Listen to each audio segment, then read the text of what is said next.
il y a deux possibilités si Netanyahou se maintient à la tête du Likoud. Soit on aura une quatrième élection parce qu'il ne peut pas former le gouvernement, pour des raisons politiques, pas pour des raisons judiciaires, parce que pour des raisons judiciaires, techniquement, il le peut. Soit il y aura une victoire de la gauche. Ça aussi, c'est une possibilité. Certains sondages le prévoient. Que Bleu et Blanc soient d'abord très en avance du Likoud et puis puissent former une coalition, peut-être ici et là avec des partis orthodoxes. Donc les deux seuls scénarios possibles, si Netanyahou est maintenu à la tête du Likoud, c'est soit une quatrième élection, soit une victoire de la gauche. Bon, en tout cas, du côté de Gideon Sa'ar, c'est pas évident non plus qu'avec lui à la tête du Likoud, on arrive à faire une grosse coalition. Il y a beaucoup de Likoudniks qui risquent de partir du Likoud. Écoutez, les sondages sont très clairs là-dessus.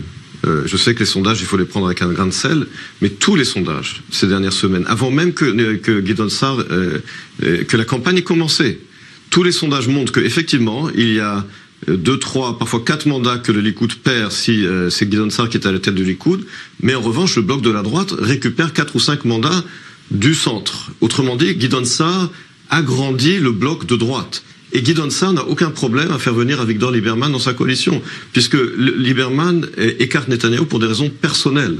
Donc non seulement Gideon Sa'ar, d'après les sondages, fait agrandir le bloc de droite, mais lui, contrairement à Netanyahou, n'est pas bloqué ni chez Bleu et Blanc, qui élimine Netanyahou pour des raisons judiciaires, ni chez Lieberman, qui élimine Netanyahou pour des raisons personnelles. Donc effectivement, le Likoud, d'après les sondages sous Gideon Sa'ar, perdrait quelques mandats, mais Gideon Sa'ar, lui, n'aurait aucune difficulté, contrairement à Netanyahou, à former un gouvernement.